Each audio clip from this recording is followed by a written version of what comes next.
മക്കളെ, വിശ്വമായ ടീച്ചറാണ്. അപ്പോൾ എന്തൊക്കെയാണ് വിശേഷങ്ങൾ? എല്ലാവരും അടിപൊളിയായിട്ട് സുഖമായിട്ടിരിക്കുന്നില്ലേ? ഇനി കുറച്ച് ദിവസങ്ങൾ കൂടെ കഴിഞ്ഞാൽ നമുക്ക് സ്കൂളൊക്കെ തുറക്കുമല്ലേ? അപ്പോൾ നേരത്തെ തന്നെ എന്ത് ചെയ്യണം? എണീറ്റൊക്കെ ശീലിക്കണം. കാരണം പുതിയൊരു അക്കാഡമിക് ഇയർ ആണ്. ഒരുപാട് പ്രത്യേകതകളുള്ള അല്ലേ ഒരു വർഷമാണ് നമ്മളെ കാത്തിരിക്കാൻ പോകുന്നത്. അപ്പോൾ അടിപൊളിയായിട്ട് അല്ലേ നമ്മൾ നല്ലോണം ഹാർഡ് വർക്ക് ചെയ്ത് നമ്മളെ കൊണ്ട് പറ്റുന്നതിൻ്റെ മാക്സിമം നല്ല മാർക്ക് എന്ത് ചെയ്യണം? നമുക്ക് ഈ ഒരു വർഷം നമുക്ക് നേടിയെടുക്കണം. അപ്പോൾ ആ ഒരു അല്ലേ വിഷയങ്ങളിൽ നമുക്ക് 10ാം ക്ലാസ്സിൽ പഠിക്കാനുള്ള വിഷയങ്ങളിൽ ഒരു പ്രധാനപ്പെട്ട വിഷയമാണ് ഇത് ഫസ്റ്റ് ലാംഗ്വേജ് എന്ന് പറയുന്നത് അല്ലേ. അപ്പോൾ ഫസ്റ്റ് ലാംഗ്വേജ് പലരും പലതായിട്ടും എടുത്തിട്ടുണ്ടാവുക. ചില അറബി ആയിരിക്കാം, ഉറുദു ആയിരിക്കാം, സംസ്കൃതം ആയിരിക്കാം. അപ്പോൾ മലയാളം അല്ലേ കേരള പാഠാവലിയും അതിലൊരു വിഷയമാണ്. അപ്പോൾ ഇന്ന് നമ്മൾ ഡിസ്കസ് ചെയ്യാൻ പോകുന്ന എന്തിനെക്കുറിച്ചാണ്? കേരള പാഠാവലിയാണ്. എന്തൊക്കെയാണ് മലയാളം ഫസ്റ്റിൽ നമ്മൾ ശ്രദ്ധിക്കേണ്ടത്? എങ്ങനെയാണ് പരീക്ഷ എഴുതേണ്ടത്? നമുക്ക് ഫുൾ മാർക്ക് കിട്ടുമോ? പിന്നെ കുറേ കൺഫ്യൂഷൻസ് ഉണ്ടാവില്ലേ? അപ്പോൾ ആദ്യമേ ടീച്ചർ ഒരു കാര്യം പറയാം. പലപ്പോഴും നമ്മൾ ഈ പറയുന്ന ലാംഗ്വേജുകൾക്ക് വേണ്ടത്ര പ്രാധാന്യം കൊടുക്കുന്ന നമ്മൾ കാണാറില്ല അല്ലേ. പക്ഷേ സൈലം അങ്ങനെയല്ല അല്ലേ. സയൻസ് പോലെ എല്ലാ സബ്ജക്റ്റുകൾക്കും, സയൻസ് മാത്രമല്ല സയൻസിനെ പോലെ തന്നെ എന്താണ് ലാംഗ്വേജുകൾക്കും വളരെയധികം പ്രാധാന്യം കൊടുത്തുകൊണ്ട് അല്ലേ നിങ്ങൾക്ക് എന്താണോ ആവശ്യമുള്ളത് അത് വേണ്ട സമയത്ത് അടിപൊളിയായിട്ട് നിങ്ങൾക്ക് തരുന്നതായിരിക്കും. ഓക്കെ, അപ്പോൾ മലയാളം ഫസ്റ്റ് മാത്രമല്ല എല്ലാ ഫസ്റ്റ് ലാംഗ്വേജും നമുക്ക് ഇതേപോലെ നമുക്ക് യൂട്യൂബിൽ ഇതേപോലെ ലൈവുകളും കോണ്ടന്റുകളും ഒക്കെ നിങ്ങൾക്ക് കിട്ടുന്നതായിരിക്കും. അപ്പോൾ എന്തൊക്കെ കാര്യങ്ങൾ നമുക്ക് ശ്രദ്ധിക്കണം എന്നുള്ളതാണ്.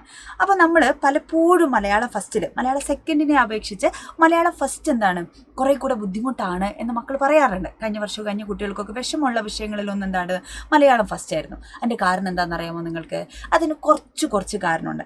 പരീക്ഷയുടെ തലേ ദിവസം ഈ കാരണങ്ങൾ അന്വേഷിച്ച് അത് തിരുത്താൻ നിന്ന് കഴിഞ്ഞാൽ നമ്മളെ കൊണ്ട് സാധിക്കുമോ ഫുൾ മാർക്ക് വാങ്ങാൻ? ഇല്ല അല്ലേ. അപ്പം നേരത്തെ തന്നെ എന്ത് ചെയ്യണം? ആ കാരണങ്ങൾ തിരിച്ചറിയുകയും അതിൻ്റെ സൊല്യൂഷൻസ് കണ്ടുപിടിക്കുകയും അത് നമ്മൾ എന്ത് ചെയ്യുക? പരിശീലിക്കുകയും ചെയ്ത് കഴിഞ്ഞാൽ നമുക്ക് ഈ ഫുൾ മാർക്ക് മലയാളത്തിന് ഫുൾ മാർക്ക് വാങ്ങുക എന്ന് പറയുന്നത് ഭയങ്കര വലിയ കാര്യമാണോ? അല്ല. നമ്മളൊന്ന് ശ്രമിച്ചു കഴിഞ്ഞാൽ നമുക്ക് ഈ ഫുൾ മാർക്ക് എന്ന് പറയുന്നത് നമുക്ക് ഈസി ആയിട്ട് നമുക്ക് കിട്ടുന്നതാണ്. ഓക്കെ, അപ്പോൾ എന്തൊക്കെ കാര്യങ്ങൾ ശ്രദ്ധിക്കണം എന്ന് ടീച്ചർ പറഞ്ഞുതരാം. അപ്പോൾ മലയാളത്തിൽ നമ്മൾ ഫുൾ മാർക്ക് കിട്ടാത്തതിൻ്റെ ഒരു പ്രധാനപ്പെട്ട കാര്യം എന്ന് പറയുന്നത് നമ്മൾ ഭൂരിഭാഗം ആളുകളും ഏത് മീഡിയത്തിൽ പഠിക്കുന്ന ആളുകളാണ്? ഇംഗ്ലീഷ് മീഡിയമാണ് അല്ലേ. മലയാളം ഒഴികെ ബാക്കി എല്ലാ വിഷയങ്ങളും ഇംഗ്ലീഷ് മീഡിയത്തിലൂടെ പഠിക്കുന്ന മക്കളാണ്.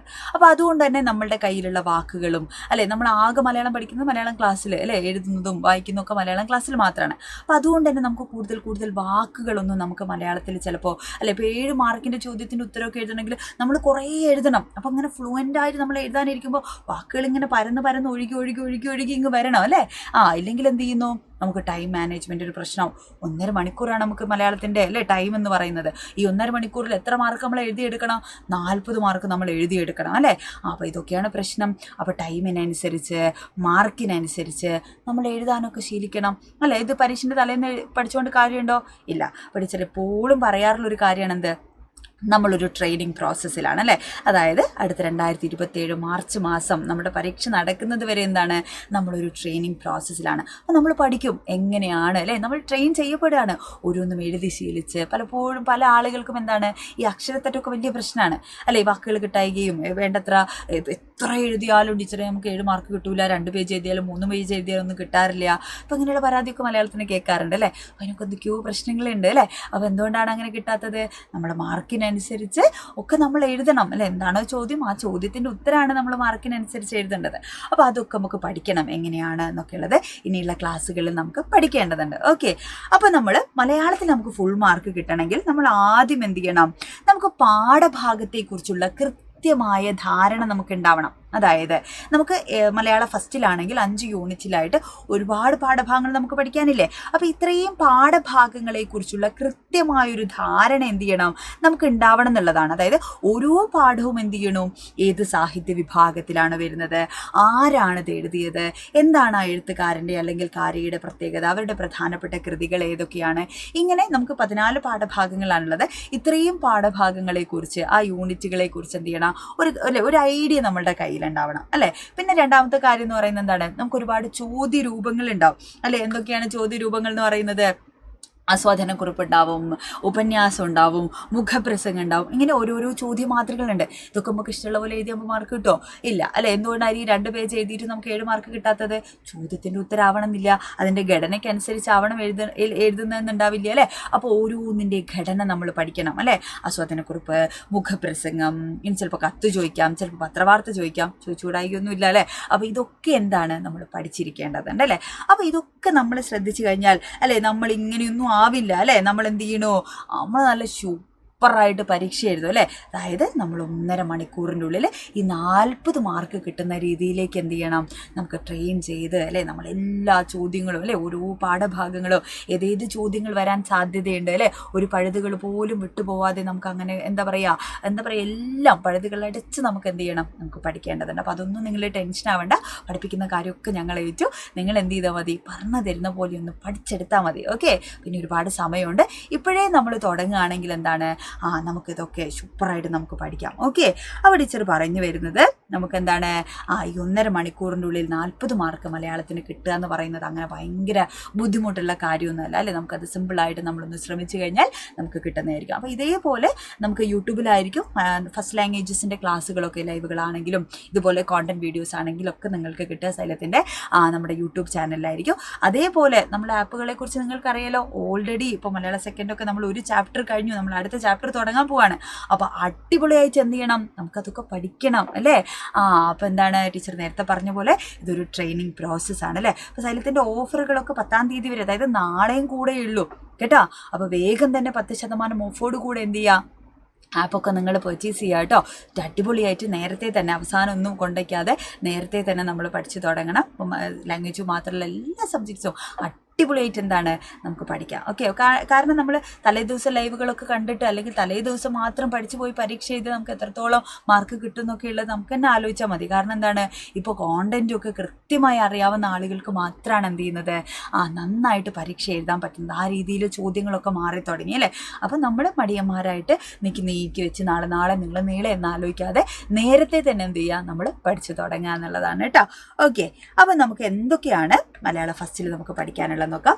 5 യൂണിറ്റിലായിട്ട് 14ഓളം പാഠഭാഗങ്ങൾ നമുക്കുണ്ട് കേട്ടോ.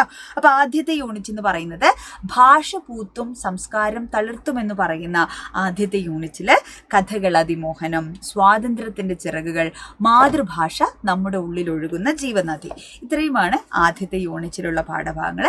സെക്കൻഡ് യൂണിറ്റിലേക്ക് വരുമ്പോൾ ഉള്ളിലാണ് എപ്പോഴും ഉന്മദാൻ എന്ന പോൽ എന്ന് പറയുന്ന യൂണിറ്റാണ്.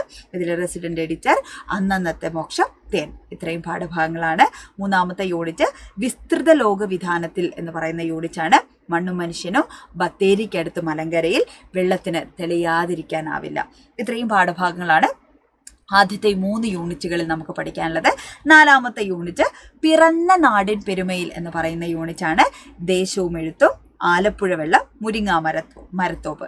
അപ്പോൾ ഈ ഒരു യൂണിറ്റ് എന്ന് പറയുന്നത് വ്യത്യസ്തങ്ങളായ ദേശങ്ങളെ അതത് അല്ലേ ദേശത്തുള്ള എഴുത്തുകാരെന്ത് ചെയ്താണ് സാഹിത്യത്തിൽ അടയാളപ്പെടുത്തിയിട്ടുള്ളതാണ്. ഭയങ്കര രസമുള്ള പാഠഭാഗങ്ങളാണ് കേട്ടോ. അതേപോലെ തന്നെ മാറുന്ന കാലത്തിനനുസരിച്ച്, ഇപ്പോൾ നിങ്ങളൊക്കെ പുതിയ കാലത്ത് ഒരുപാട് മാറ്റങ്ങളുടെ ലോകത്ത് ജീവിക്കുന്ന കുഞ്ഞുങ്ങളാണ് അല്ലേ.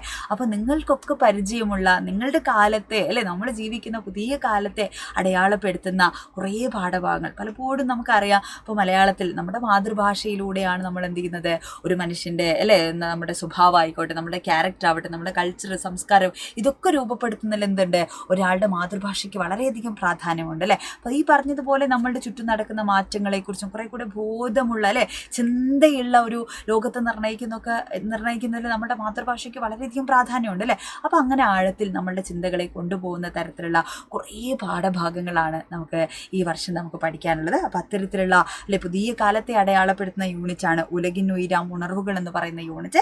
ഇതിൽ പ്രയാണം, നരബലി എന്നുള്ള 2 പാഠങ്ങളാണ് നമുക്ക് പഠിക്കാനുള്ളത് കേട്ടോ. അപ്പോൾ ഇത്രയുമാണ് ഈ ഒരു അക്കാഡമിക് ഇയറിൽ നമുക്ക് കംപ്ലീറ്റ് ചെയ്യേണ്ട, നമുക്ക് പരീക്ഷയ്ക്ക് ചോദ്യങ്ങൾ ഉണ്ടാവുന്ന നമ്മുടെ പാഠഭാഗങ്ങൾ. അപ്പോൾ ഈ ഓരോ പാഠഭാഗങ്ങൾ എന്താണ്, എന്ത് ചോദിച്ചു കഴിഞ്ഞാലും നമുക്ക് എഴുതാൻ പറ്റുന്ന രീതിയിലേക്ക് ഓരോന്നും അടിപൊളിയായി ക്രിസ്റ്റൽ ക്ലിയർ ആയിട്ട് നമുക്ക് പഠിക്കേണ്ടതുണ്ട്. അപ്പോൾ മാക്സിമം എന്ത് ചെയ്യുക, നിങ്ങളുടെ ഫ്രണ്ട്സിനൊക്കെ ഈ ഒരു വീഡിയോ ഷെയർ ചെയ്ത് കൊടുക്കുക. അടിപൊളിയായിട്ട് ഉഷാറായിട്ട് കോൺഫിഡൻസോട് കൂടെ എന്ത് ചെയ്യുക, നമുക്ക് പഠിച്ചു തുടങ്ങാം.